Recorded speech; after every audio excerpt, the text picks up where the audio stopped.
It's Captain Dylan Hubbard here at Hubbard's Marina, and it's that time. It is another Sunday night live stream show, the Off the Hook live show here at Hubbard's Marina.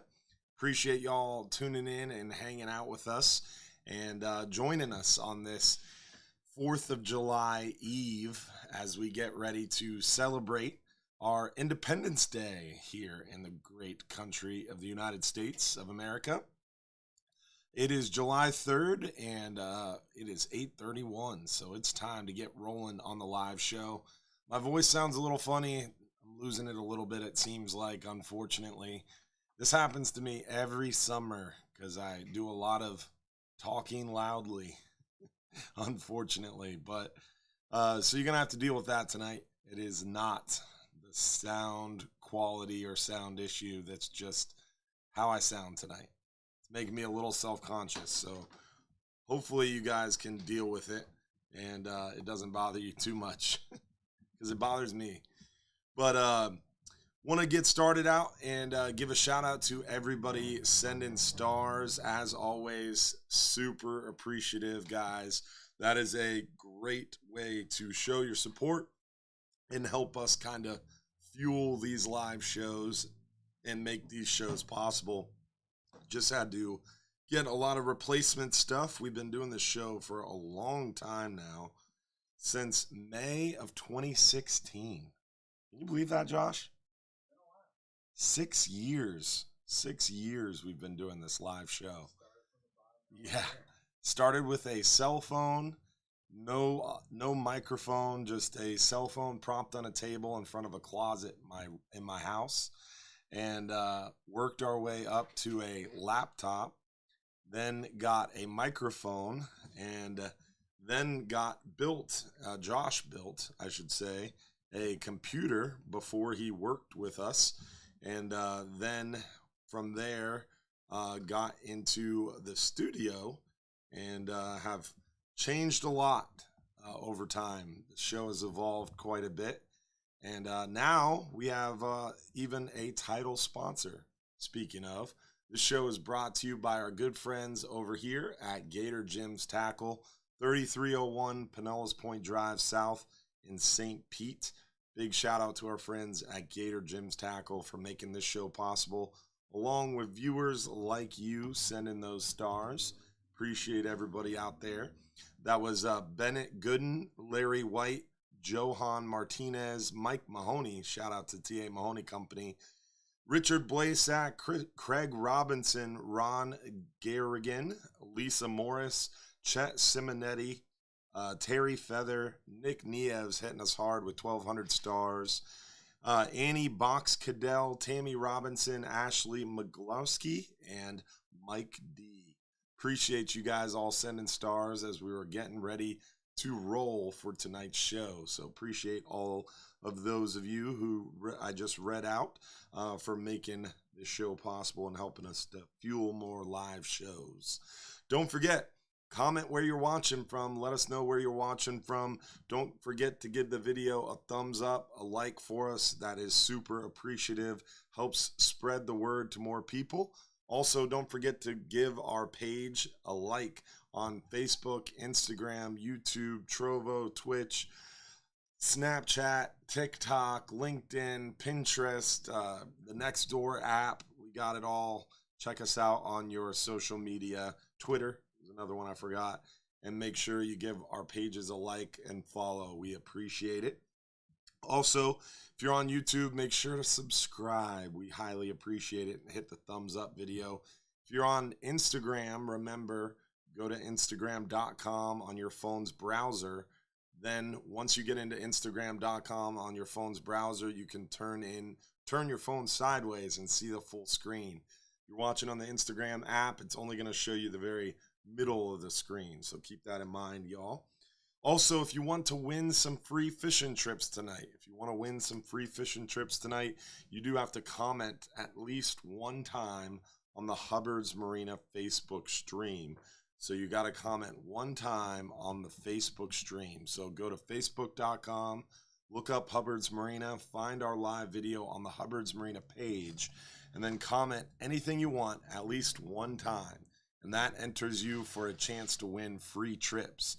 If you're watching on another Facebook page or on YouTube, that's fine. Instagram, Trovo, Twitch, you can watch anywhere you want. But in order to be eligible to win, entered to win, you have to comment at least something, anything you want, one time on the Hubbard's Marina Facebook stream.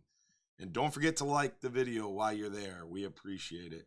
And it doesn't matter how many times you comment, even though you're welcome to comment more than once.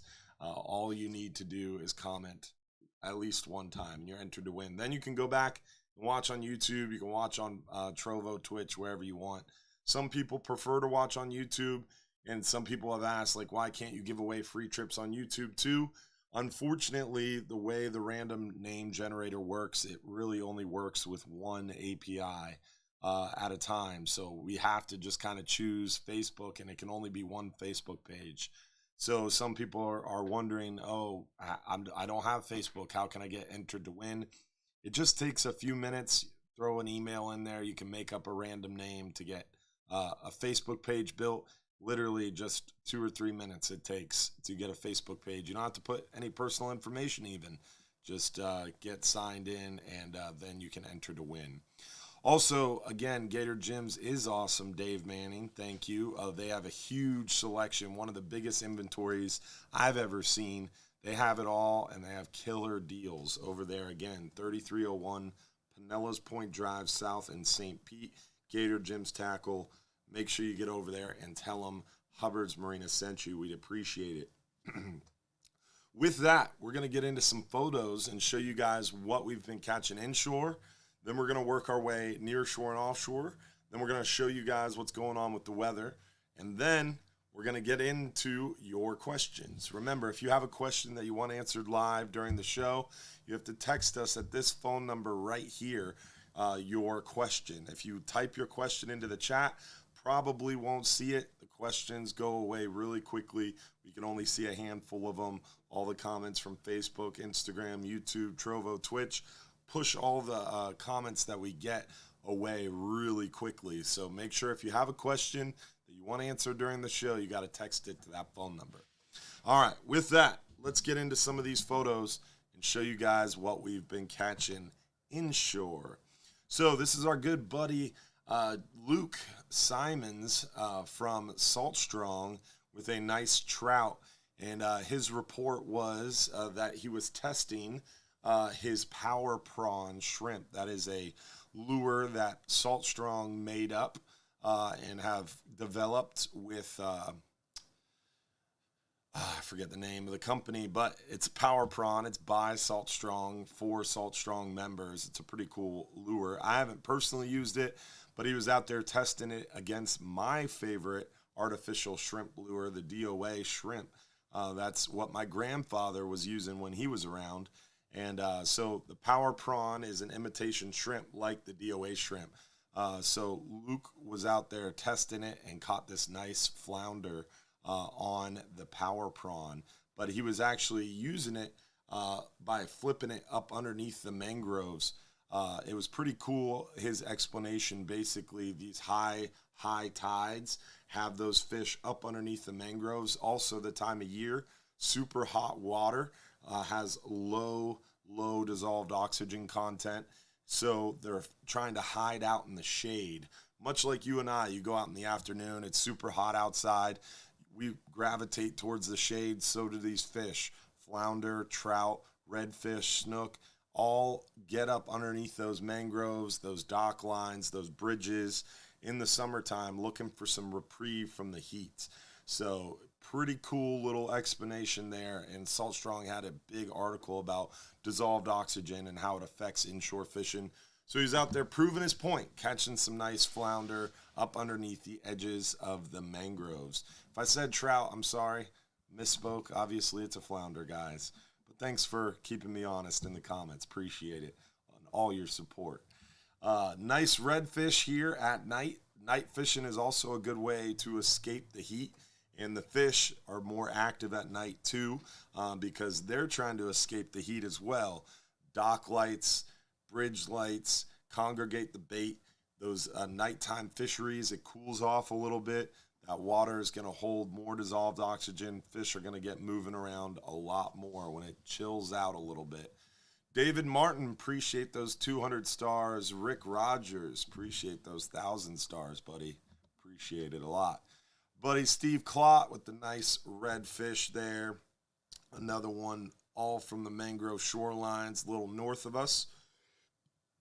Another nighttime redfish. They love the bottom, the sandy bottom around those dock lights.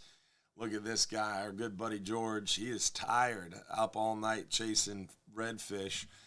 These two guys fished together, Eric and George, and obviously they were out all night. When I saw this photo sent to me, I was laughing because I can tell he has been dock light hunting all night long, baby, and finally got a nice one right at sunrise.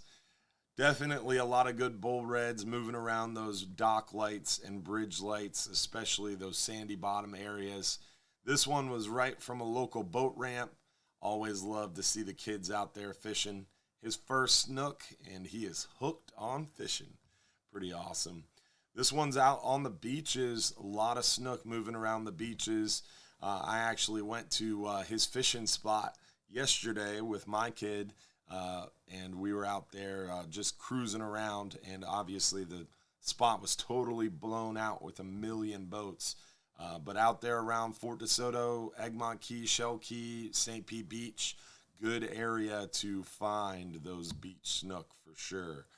Beach snook fishing is going well. Find that fishy area, those areas, points, those troughs, those little pockets in between sandbars. Get set up, wait for those snook to come to you. They're cruising up and down the beach during the day. At night, congregating bridge lights, dock lights around the passes. And a lot of those fish in the back bays around those mangrove shorelines. Seen some nice trout, too, on the beaches around the jetties, passes, especially early morning hours on the trout. Tarpon have been super thick. Like I said yesterday, we were hanging out with my wife's parents. They have a condo out there in Treasure Island, and they have a nice little sea hunt boat. So we were cruising around in the sea hunt to Shell Key and areas like that, Fort DeSoto, Egmont, and then came back, and around sunset, eating dinner out on the balcony, enjoying some whiskey, and watching a pod of 150 to 250 pound, or maybe 200 pound tarpon, rolling, busting, and jumping out of the water right there on, it would be the south side of Johns Pass. If you're coming into Johns Pass and you veer to the right and you kind of go through that channel on the south side of that island, the southernmost island, it was like the second canal, the very front of that second canal around sunset. Just a huge pod of tarpon busting every single crab that flushed out of that area. It was really, really cool. So lots of active tarpon around the passes and on the beaches right now. They're definitely very crab focused. So you definitely need those crabs if you're going to go after those tarpon. But also small ladyfish will work, maybe even some silver mullet. Mike Seeger, appreciate those 530 stars, man. Thank you. Jessica Hinkle, appreciate your stars as well. So with that, let's work our way near shore and offshore and show you guys what we've been catching a little deeper. A little deeper, we're into those red snappers. The red snapper fishing is hot. It is on and popping. The weather is hot, and the red snapper bite is hot as well. Definitely the most overrated fish that swims in the Gulf. Very busy right now with all the red snapper fishermen and fisherwomen getting their fill of this short season. We are into July now, so we are down. Our first month is down. We've still got the whole month of July and through end of day, August 18th. So we've still got a lot of these 39-hour trips, a lot of 12-hour extreme trips. Still, I believe, one or two more 44-hour trips. So good opportunities left to book some of these long-range adventures, getting out there past 120 foot of water for these big gag grouper, the big scamp grouper, red grouper, mangrove snapper, yellowtail snapper, lane snapper, almacos, vermilions, and of course, a couple of these red snapper. Nice fat red grouper there. There's our friend Estelle with a nice gag. That's a big one right there. Captain Pete even getting in on it. Oh, nice fat mangrove snapper. That is a better tasting, harder to catch, more challenging, and holds up better in the fridge or freezer mangrove snapper. Much higher quality than a red snapper in my humble opinion. Yellowtail snapper also. Lane snapper also. Nice gag groupers. Definitely the gag bite's been pretty solid. Backside of the new moon, they were feeding well for us, and that bite has continued. Still seeing lots of nice gags. Some solid red snappers. We got to kind of go fast through these long-range trip pictures because we got a lot of them. Fat red grouper lately, too. Really been seeing some good size to the red grouper along with nice red snapper. That's a 10-hour red grouper. Been seeing a few nice 10-hour red grouper as well. 10-hour trips catching a few hogfish, a lot of lanes, a good number of vermilions, a couple nice red grouper. Captain Seabass here on the right in the red shirt. He is kicking butt and really doing well, coming into his own on the hub, catching pretty regular red grouper, lane snapper, vermilions, a couple mahi-mahi. Definitely a good time out there on those 5, 6, 8, 10-hour hub charters. And they're even getting out there to the red snapper occasionally when we get 6 or less passengers on a 10 or 12-hour trip. The hub can get out there to those red snapper too. Here's another 10-hour all-day red grouper. They are around. Here's that big 10-hour red grouper we caught recently. SPJ. Yeah, that was on a slow pitch jig. Slow pitch jig and red grouper on a 10-hour. There's some more near shore hub red grouper. Solid one there. These are all in shallower water, 10-hour area for sure. So good opportunity to get out there on the water, as you guys can see. Near shore on the 5 and 10-hour and hub trips. Offshore on the Flying Hub 2, 39, 44-hour trips. We're doing well for a lot of different species, and it's a great time to get out there on the water. We're going to do our first giveaway of the night. Remember, we're giving away a 5-hour half day for 2 guests, a 10-hour all day for 2 guests. Now we got the word from Salinity that this past week, we're going to give away a Salinity Gear t-shirt every week. And they're going to mail it to your house with a pack of Salinity Gear stickers. So not only 5-hour half day for 2, 10-hour all day for 2, but now that Salinity Gear free gift pack and our 39-hour trip for 1 guest. So not only over $800 in free trips, but now a Salinity Gear gift pack is included in the live show giveaways. So pretty cool. things are expanding. Let's see who won our 5-hour half-day trip for 2 guests. 5-hour half-day trip for 2 people. Let's see who the lucky winner is. Bobby Rossi from Tampa. Tampa local. Bobby Rossi. Congratulations. Remember, you got 5 minutes or less to claim your free trip by texting us your full home address to that phone number right here in the bottom corner there. So make sure you text us your full home address to claim that free trip and to prove you're watching live. That's why we do that, to make sure you're watching live, because we want to make sure it's fair to those who are watching live. Cheyenne Weaver, appreciate those 200 stars. Thank you, Cheyenne. So with that, it's time to get into the weather. Jason Richmond, appreciate those stars, man. So time to get into the weather, show you guys what's popping off weather-wise, or lack thereof, I should say. So weather-wise, we're going to go over to our Hubbard's Marina website page, click fishing trips. Actually, I want to point this out real quick. You guys want to go see some fireworks tomorrow?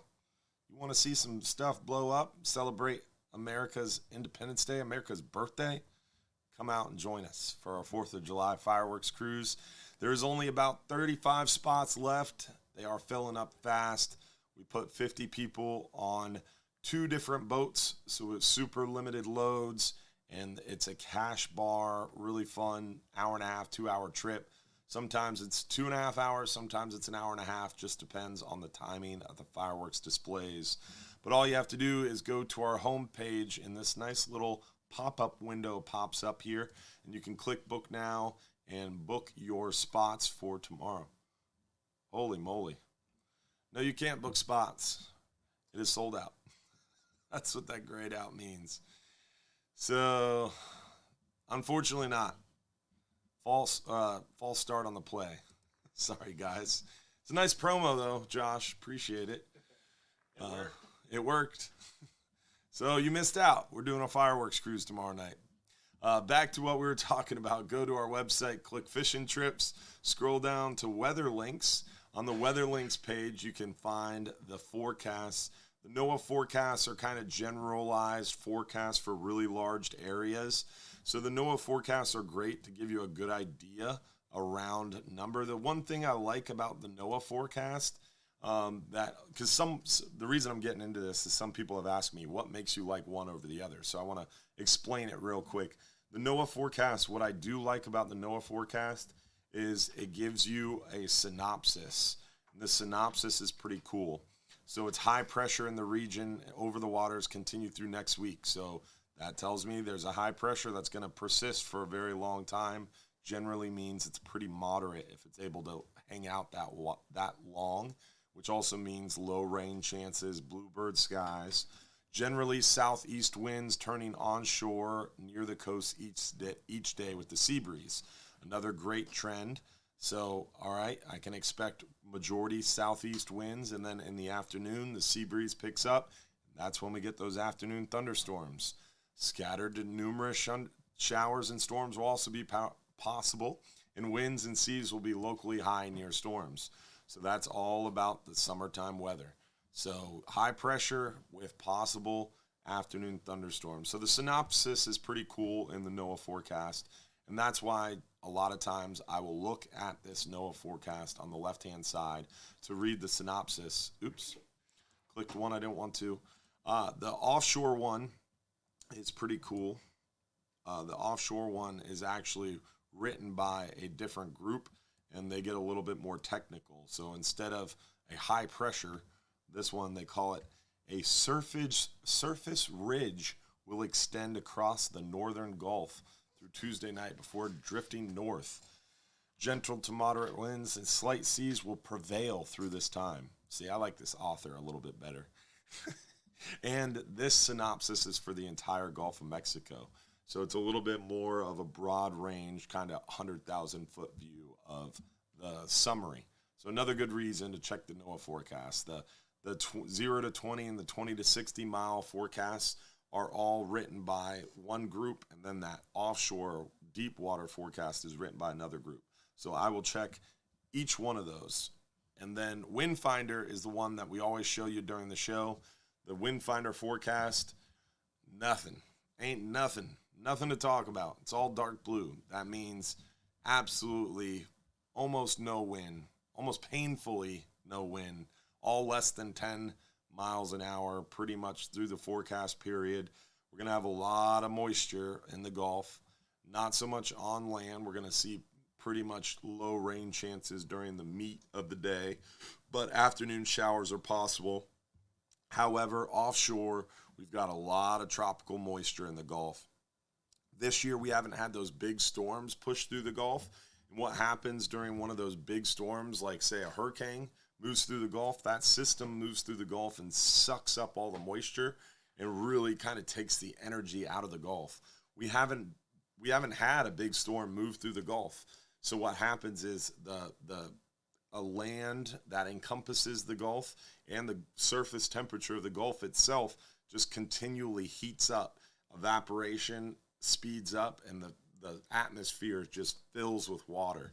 And then warm weather, a little bit of these wind patterns, and then the Gulf is a big basin. It's very easy to just throw a little spark in that powder keg, and the atmosphere erupts. We saw it this morning. Just south of our friends up there in Panama City, Destin, just a huge line of storms came out of nowhere. And that's what it is, just tropical moisture getting ready to pop off. A lot of energy, pent-up energy in the atmosphere. So that's what's going to increase rain chances offshore. So if you plan a trip with us, there is a good chance there's going to be rain. So it's always a good idea to bring your rain gear, your jacket, your pants when you go out fishing. A lot of people are like, hey, it's the summertime. I don't need any rain gear or jackets. You do, because a lot of times in the summertime we get those storms. And sometimes it's very quick. Sometimes it's an hour. And you definitely want to try to stay dry as best you can. Nick Nieves, appreciate those stars, buddy. 800 stars. Thank you very much, Nick. Also, as we get through that weather, basically Rick Rogers, appreciate those stars too, man. And Jason Richmond, a lot of star senders while I was talking about weather. But as I was saying, very, very nice weather coming up as far as the eye can see. As far as wind and waves are concerned, it's just rain chances that we basically have to kind of take into account or watch out for. With that, we've talked about the weather, showed you the photos. It is time to talk to you about what you guys want to hear and answer your questions. So let's see what kind of questions you guys have. Remember, if you do have a question, you have to text it to that phone number in order to be answered live. Will you ever be doing a John's Pass fishing clinic? We've done quite a few John's Pass fishing clinics. We've done a couple seminars at our shop. We do the kids fishing tournament each year with Angler Armory. We do a fishing clinic every day prior to our trips. But I like the idea. Not sure exactly what you mean, but would love to set up an event. I have a lot of cool ideas, but unfortunately, a limiting factor in most of my ideas are time. It all comes down to time. Love to spend more time with some friends. Love to spend some more time with some family. Love to do some more videos and tips and tricks and educational things. I would love to build like an educational walkthrough from tying knots to baiting hooks to different trips, and then I've always wanted to have like these panels for different trips. So you get like 2, 3, 4 of us, captains and crew at a table, maybe enjoying some drinks and arguing over what our favorite setups are for that trip. Like say a 39-hour trip. You could have Captain Garrett talking about how he thinks the 2-speed reels are lame and he's always going to use his old school Penn 4, 6, and 9-aught reels. And then you could have someone like Will, who uses a variety of different tackle. And then you could have someone like some of our guests out there who have mastered the slow pitch jigging game using those rods compared to the broomsticks that Garrett uses, you know. It's so interesting, the differences in fishing styles and techniques that all work. They all work. It's all in the hands of the user. It really comes down to the technique, and the skill of the user. You put the right tool in the right person's hand, they can make magic happen. It's the same thing offshore. Technology, some people don't want to change. Some people don't like change. But change isn't all bad, guys. I like slow pitch jigging. I like the 2-speed reels. I still have some of the old school stuff. I like keeping my foot in each arena, I'm a little old school with the new school style, I guess. We'll go with that. But yeah, John's Pass Fishing Clinic, to answer your question, we'd love to. Limiting factor is just time. I am a little frustrated with Bass Pro. My last event there had very low turnout. I've got another one coming up in July, and we were trying to set up something with them, and they basically blew me off, and it's happened a few times now. And if we keep having low turnout and not a lot of cooperation, I'm kind of over corporate America. So I'd much rather work with smaller shops like our friends over at Gator Gyms, good people at T.A. Mahoney's, and doing things at Hubbard's Marina. So if I want to do something in Pinellas County, I've got Gator Gyms. In Tampa, I've got T.A. Mahoney's. And then, of course, John's Pass, Hubbard's Marina. So I don't know how much longer corporate America will be right for us, because we're not corporate. We're a small family-owned, operated business, and I like to operate logically. Like, why can't I set up a live stream of my seminar? It makes no sense that I can't utilize the internet. Frustrating. Was in Hubbard's Thursday morning at 4:30. I overheard the young lady getting everyone checked in, no cell phones. I'm assuming this is because of GPS. You must have had bad experiences. It's ironic this was brought up because this was a discussion I was having before the show with Josh, and it's a discussion that I actually had at our federal fisheries meeting with a board of charter fishermen and party boat fishermen from across the Gulf of Mexico.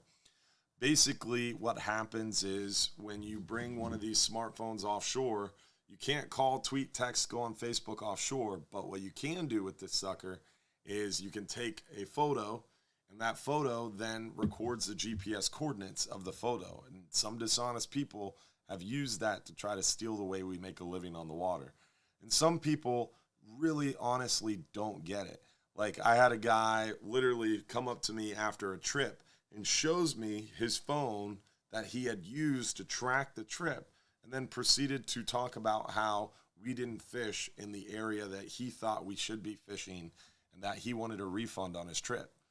And it didn't go well for him or for me. And I'm like, wait a minute, you tracked the trip. You brought a GPS device on the boat, which you're not supposed to do, and you tracked the whole trip, and now you're complaining that we didn't fish where you think fishing would be better.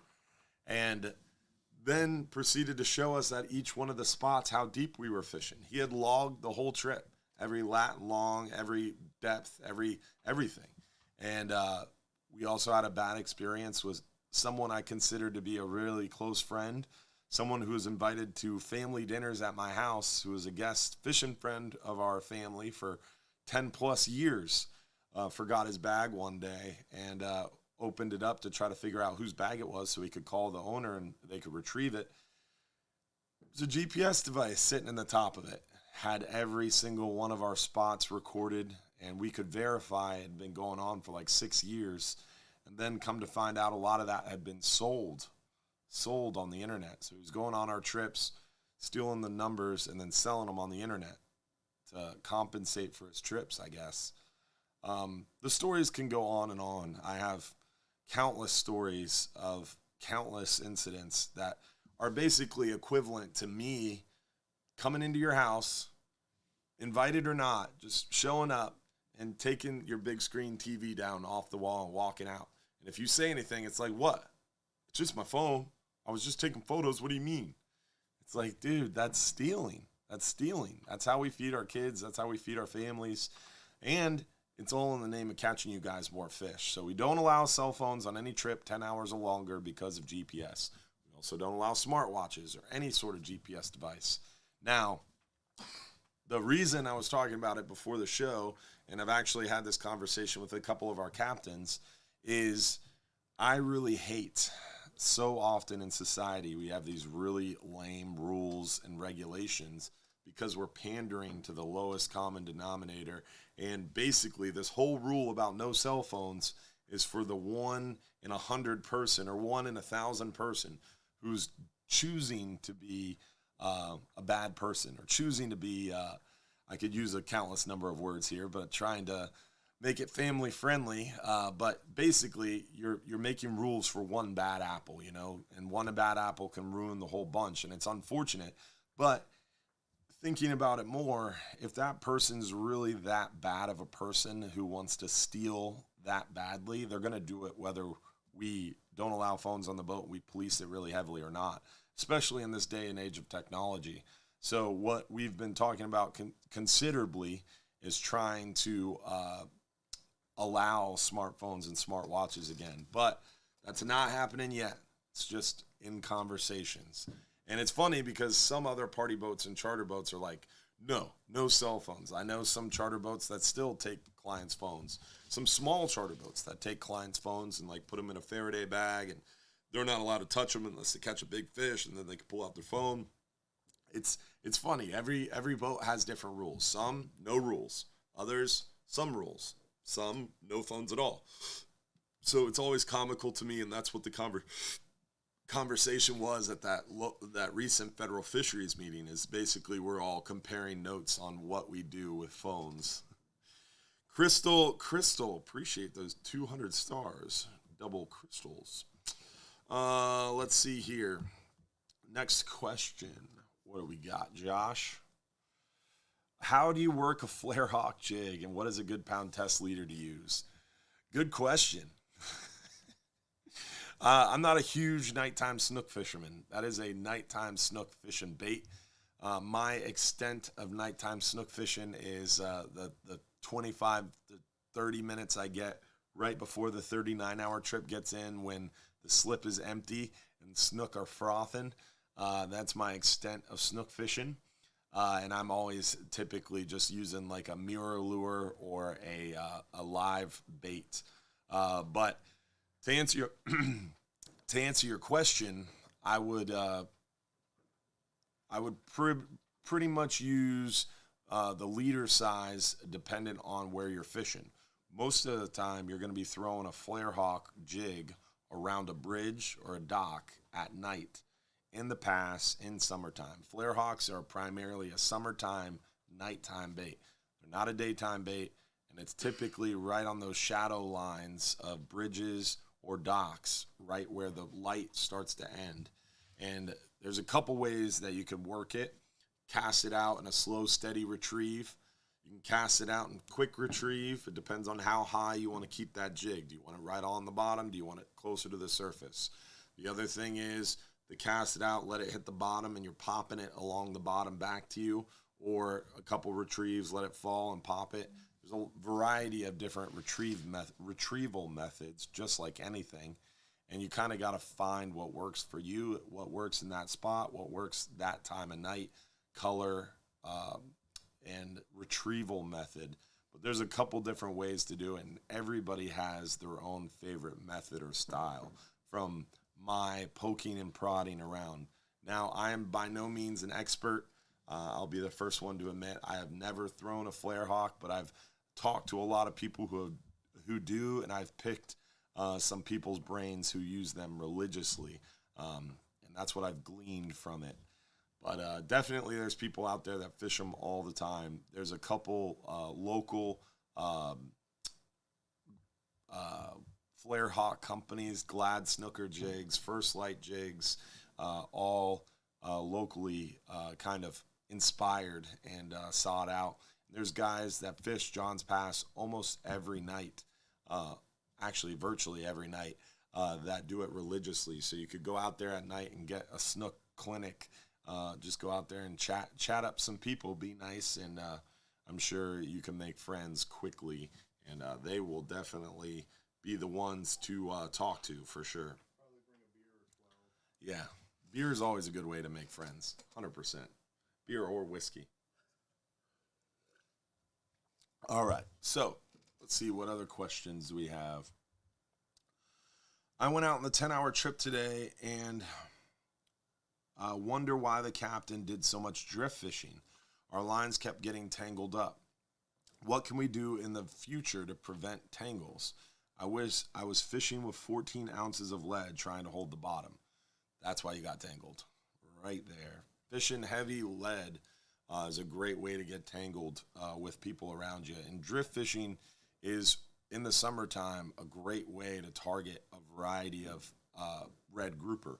We actually used to only drift fish, and a lot of people are it's comical to me because I've heard recently in the last week or two is, well, Captain Frank doesn't drift fish. Captain Frank used to only drift fish. He never used the anchor. I worked 2.5, 3 years with Captain Frank as his first mate on the 10-hour all day, and I don't think we ever set the anchor. Not one time. It was always drifting. And Josh went out on the 10-hour trip Thursday, and they drifted all day with Captain Frank too. So all our captains are drifting near shore right now. In less than 100 foot of water, if I took one of those party boats out there, I'd be drifting too. Drifting shows our baits to more fish. Think about what I talked about earlier with the flounder in the dissolved oxygen inshore. You go out in the afternoon at 2 o'clock right now, sun's beaming down, water or air is hot. What are you looking for? You're looking for some shade. You're looking for some reprieve. You're looking for some way to cool off a little bit so you can get some energy to move around, you know? And that is what happens this time of year, especially in shallow, less than 100 foot of water. A lot of those fish are just trying to survive the heat. Our sea surface temperatures are crazy high right now. We haven't had a big storm to turn over the water. The water's getting really stagnant and really hot, and the fish get super lethargic, especially inside 100 foot of water, especially from like 10, 11 a.m. to like 2, 3 p.m. And that's a bulk of our fishing time on 10-hour trips. So drift fishing allows us to cover more area, show our baits to more fish, and be more successful. Generally, in that time of year, we show our baits to more fish, which increases the number of fish caught. Now, to prevent tangles, when drift fishing, you can drift 180 people on one of those boats and not get tangled once. If everybody is doing the same thing and everybody is conscious of their line. For example, if the boat is drifting this way, the people on this side, your lines are going to be going under the boat. So if those people are casting up current away from the boat, letting the lead hit bottom, and then slowly retrieving line, making sure they're keeping their line tight enough to feel the lead but not disturb it. And then as that line gets close to the bottom of the boat and starts to touch the bottom of the boat, you have to reel up and cast back out, reset. The one bad thing about drift fishing is sometimes, depending on the speed of the drift, you might only get a minute or 2 or 3 or 4 on the bottom. I remember one of our slow pitch jigging trips, we almost always drift fish with slow pitch jigs. We were in 200 foot of water and we were drifting way too fast. And it was really tricky. You only got your jig on the bottom for like 5 minutes, 4 minutes. And you had to reel it all the way back up from 200 foot of water and cast back out and reset. And that's part of drift fishing. And that's part of fishing in the summertime is we do a lot more drift fishing, especially in shallower. Once you get out deeper, then you can anchor fish and you can get away from those heat issues, especially when you're anchor fishing at night because you're mangrove snapper fishing. So definitely drift fishing is a technique we utilize. We still anchor fish. Some days the anchor bite's working. Now, one thing I will tell you is we talk to other boats. So the captain's on the radio a lot, especially Captain Frank, especially Captain Bobby, especially those near shore guys. They're communicating with the hub, the Flying Hub 2, some of our other buddies out there, and they know what everybody's catching. They're all talking, and hey, If anchor fishing's working really well, everybody will be anchor fishing. If drift fishing's working well, everybody's drift fishing. And typically that technique kind of persists a while. And right now it has been kind of a drift bite near shore. So we all are in communication, and that's the benefit, I believe, of a benefit of our team at Hubbard's Marina is we don't have one boat fishing offshore every day. We have 6 boats fishing offshore every day. And then we've got a lot of friends out there fishing offshore too. So we have a large network of communication and people willing to share a lot of that helpful insight with us. So to answer your question, how you can prevent being tangled is being conscious of your line. If you're on the side of the boat where your line's going up underneath the boat, learn how to cast out away from the boat. Underhand cast. It takes a while. It takes some practice. You'll get good at it. Cast out away from the boat. Then as that line starts to touch the bottom of the boat, reel up, reset, and cast back out. If you're on the other side of the boat where your line's going away from the boat, drop it as close to the bottom of the boat as possible, and then once your line starts to get past more than like a 45 to 60 degree angle, reel up and reset. Because once you get out there too far, you get what's called scoped out. You won't be able to feel the bite. So that's how you drift fish, and you want to use the same size lead as everybody else. If you are drifting and you put down a 14-ounce lead and everybody else is using a 6-ounce lead, you will be tangled every time you drop down, because your line is cutting through the water differently than everybody else's. So adding lead is not the answer when drift fishing. It's just reeling up and resetting every now and again and not trying to hold bottom, because you won't be able to hold bottom. The boat's moving. So if you're on the side where your line's going out away from the boat, you got to constantly be flipping the bail. Drop down, hit bottom, hold bottom, and then all of a sudden you're going to feel the lead pick up off the bottom. You got to open the bail, give yourself some free spool. A lot of times what I do is I'll lift my rod tip up to the sky and set it in free spool. And then as the boat drifts, I slowly lower my rod tip. And then once my rod tip gets too low and I feel the lead picking up, I'll put it in free spool and lift my rod tip back up. And that's how I drift fish, to make sure my lead's always on the bottom. I'm always holding bottom. I'm never going to get tangled, and I can always feel the bite. If I'm on the other side of the boat where the boat's going towards my lead and my line's going under the boat, I cast out away from the boat. I reel it up the slack until I can feel my lead, and then I slowly retrieve the slack so I can keep my lead tight, or I'll just lift my rod tip up and keeping that line tight, and then I'll reel down and then keep my rod tip tight and then reel down. And then once the lead gets up underneath my feet and starts touching the bottom of the boat, reel up and reset. That way you're always keeping your line tight, your lead's always still on the bottom, and you're never going to get tangled. Promise. All right, next question. I got a little carried away. You're right, Josh. It's time for a giveaway. Let's do our 10-hour all-day trip. We're going to do our 10-hour all-day trip for 2 guests. We still got a t-shirt pack to give away from our friends at Salinity and the 39-hour. Let's see who won the 10-hour all-day for 2 guests. 10-hour all-day for 2 guests.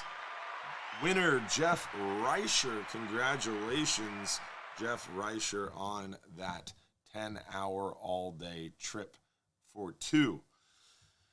Let's see here. What other questions do we have?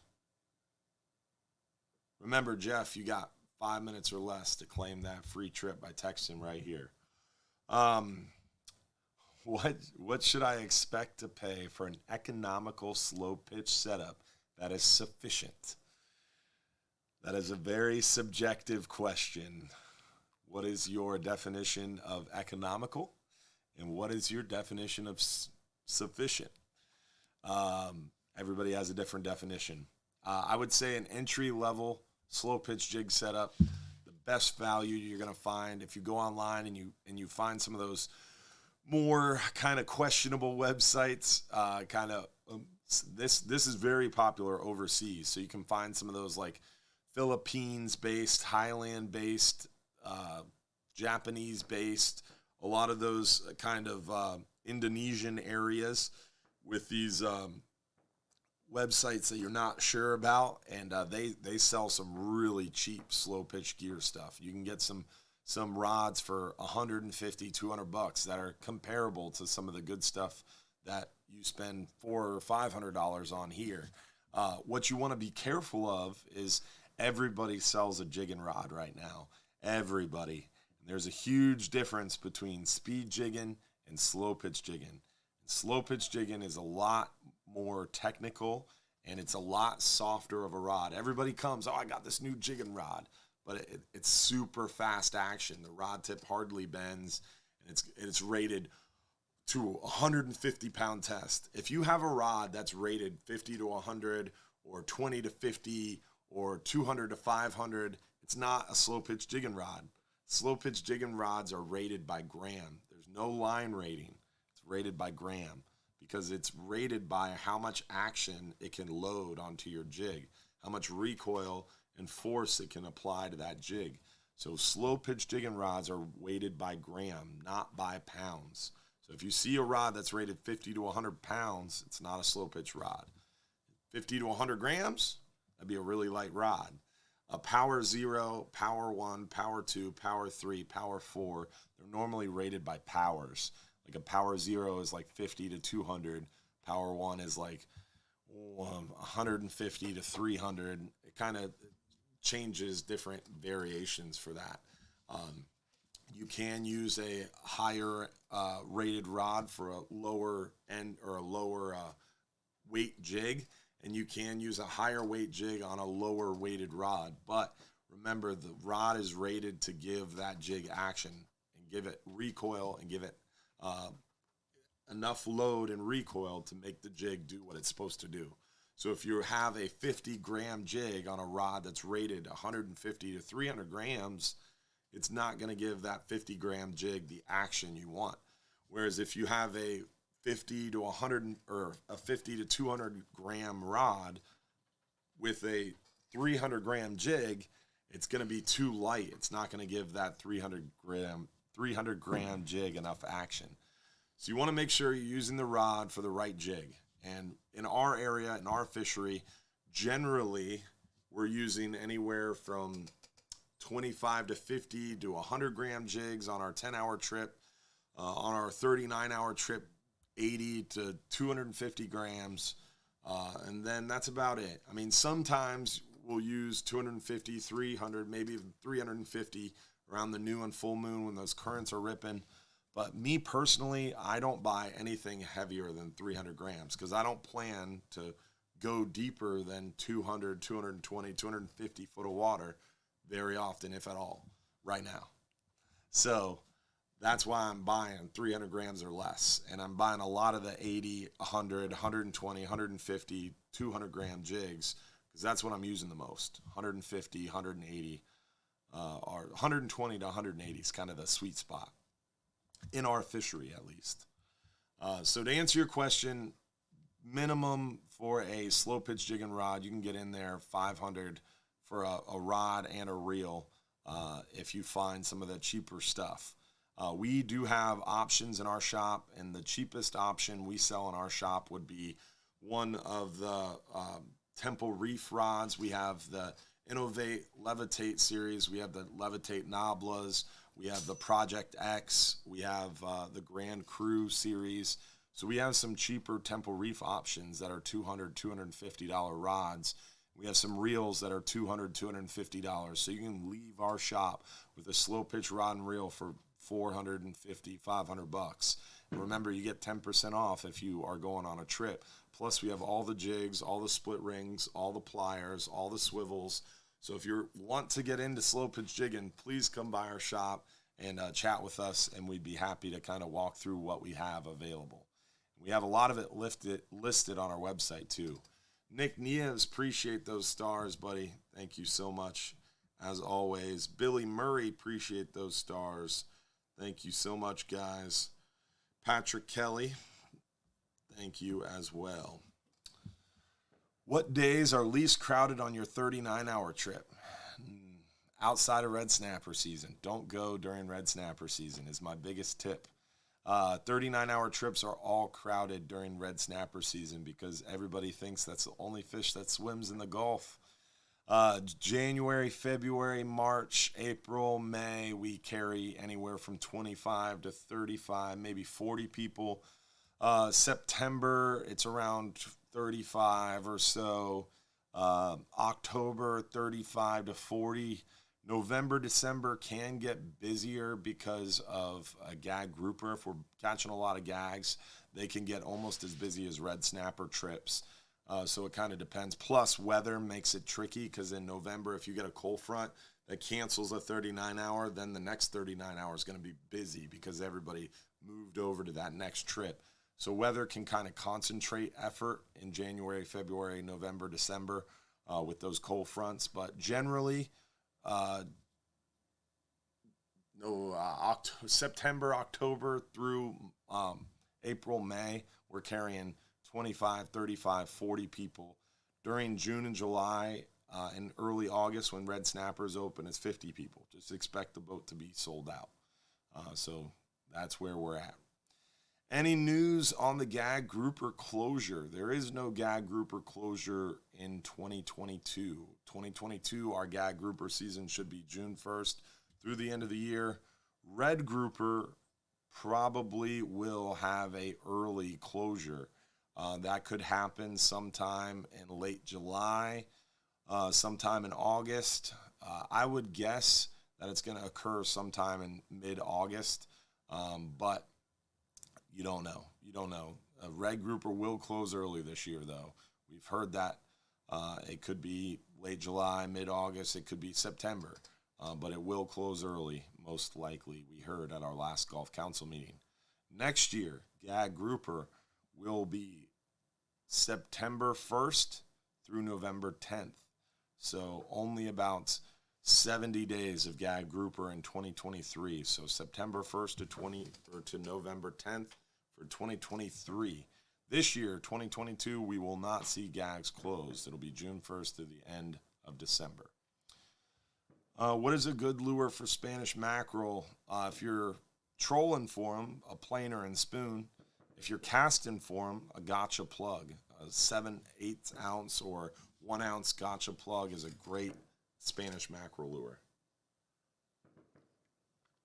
Fireworks are going ham. What is the chances for a red snapper on the 10-hour trip? Slim to none. We don't target red snapper on a 10-hour trip. You got to be on a 12-hour extreme trip, 39-hour or 44-hour, or one of those long-range private fishing charters for those red snapper. You might encounter a red snapper on the 12-hour night trip. 10-hour all day, really, really no shot for one of those red snapper. We're just not deep enough. They got to be 110, 120 foot. You got to be 30, 35 miles. 10-hour fish is 15 to 25 miles in less than 100 foot of water. So you're not really making it out there deep enough to get into those red snappers. Sometimes we encounter them, but it's not something that you can go out there and count on. Do you offer fishing onshore? If so, do you have pricing for gear, bait, etc.? We do offshore and nearshore fishing charters ourselves, but we do have inshore fishing charters through our friends over at The Real Animals. On our website, you can click fishing trips, click inshore fishing, and you can find all those inshore fishing charter informations. And then onshore, we do rent rods and reels, and we do sell bait, beer, and ice, and all that good stuff as well. So we have plenty of onshore options through our website. It's time to give away our Salinity Gear gift pack, a free Salinity Gear shirt, and a sticker pack. So check it out. It's pretty awesome. New giveaway package. So let's see who the lucky winner of the free performance or cotton t-shirt from Salinity Gear and plenty of stickers as well. Let's see who the lucky winner is. Tony Barnes. Congratulations, Tony. You're going to get that package mailed to your house. So you have to text us, just like the trips. You have to text us your full home address to claim that free gift pack from Salinity Gear. Tagwin Stockdale, appreciate those 100 stars. As always, appreciate all those of you who have sent stars. A huge way to help support and fuel our live shows. Don't forget about our slow pitch jigging dates, upcoming trips. We've got slow pitch jigging only trips built into our calendar. If you go over to our 12-hour extreme trip page and click on 12-hour extreme trip, you'll scroll through each month and you'll see one with the slow pitch jigging only tagline. So make sure you are on the lookouts for those. We've got a slow pitch jigging only trip each month for the remainder of the year. August 29th, September 20th, October 18th, November 29th, December 13th are all 12-hour extreme style trips. Sunday, November 13th is a 39-hour style trip. So that one's going to be exciting. Our good buddy Joe Vito, who's a fishing friend of ours and a guest on all those slow pitch jigging trips, has put together a huge list of giveaways from his sponsors and friends in the slow pitch jigging industry. So if you go on that 39-hour trip, we are going to have a ton of giveaways. It's going to be pretty cool. Little fishing tournaments going on during that trip. So good time. But those trips are for advanced anglers who know how to slow pitch jig fish or have invested in the tackle themselves. So definitely keep that in mind. Also, big announcement. We've got a new line of custom rods. Fletcher's Custom Rods, our friend over at Fletcher's Custom Rods, brought in a huge line. I only wanted to bring in like 2 or 3 new lines or new options for rods. Well, we built 5. It is really cool. One is a 15 to 30 pound class custom rod. It is like a hogfish killer. I can't wait to get another one built for me. I'm going to strap one of those little baby saltists on there that we got for slow pitch jig fishing. And I'm going to take that sucker out and destroy some mangrove snapper on it. I'm very excited about that. Talk about light tackle fun. So we've got some really cool rods in there. There's only 5 rods. We had one in 15 to 30, one in 20 to 40, one in 30 to 80, and then 15 to 30, 20 to 40, 30 to, I think it was 30 to 50, and then 30 to 80, and then 50 to 100. Something like that. I forget off the top of my head, but we had 5 different ones made. They're all in unique colors to kind of delineate them. And I brought them into the shop. They were delivered by Fletcher, only one of each of the 5, because he just wanted to bring them to us to show us.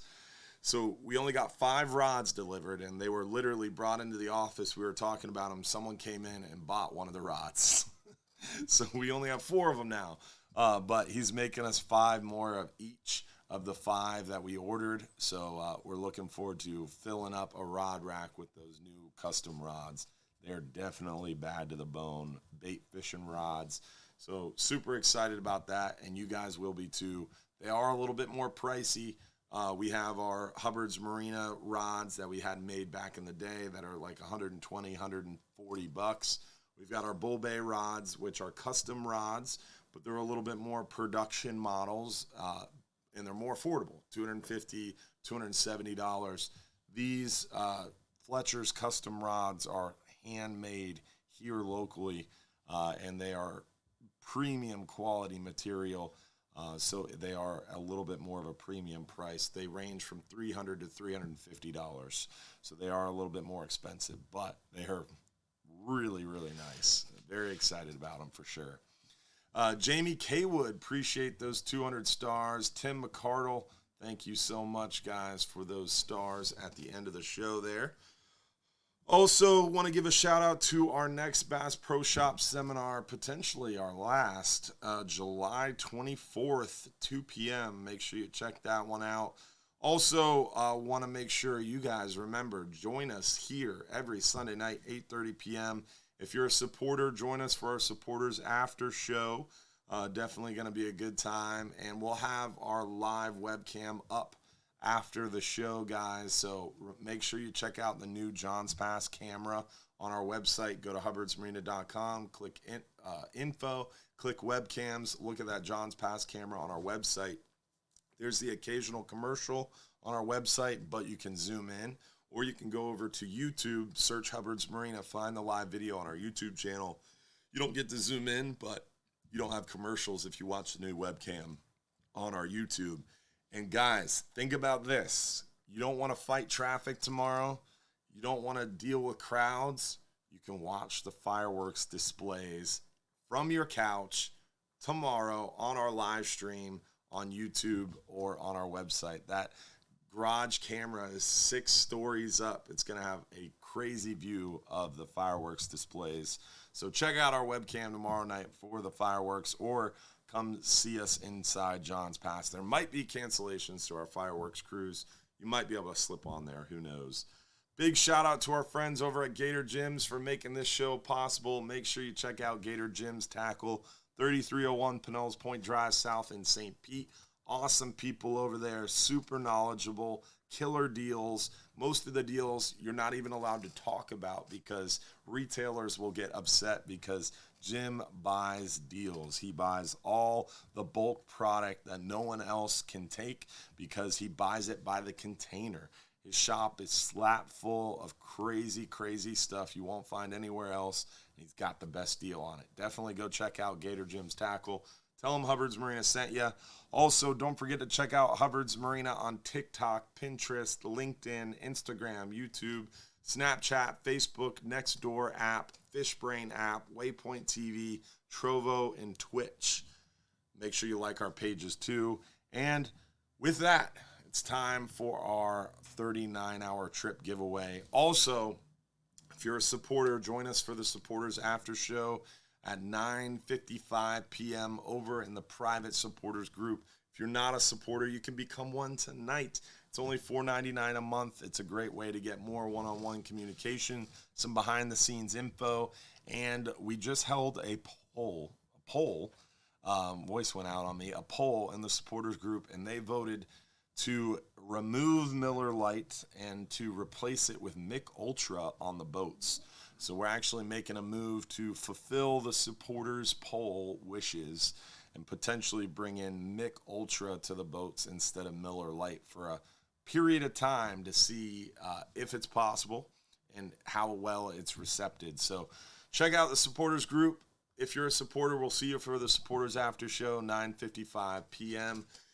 Y'all have a good night, and thanks for joining us. Let's see who won the 39-hour fishing trip for one guest. Remember, you got 5 minutes to claim it. Grady Evans. Congratulations, Grady, for your lucky win on that 39-hour trip. Grady Evans, you got 5 minutes to claim it right here at that phone number. You got to text us your full home address. Y'all have a good night. Thanks for watching. We'll see you next week for another episode of the live stream show right here on the Hubbard's Marina Facebook, Instagram, YouTube channel. Check out our live stream on our webcam, on our website, or on YouTube. Make sure you like our pages, guys. And don't forget, if you're too busy to go fishing, you're just too darn busy. Thanks for watching.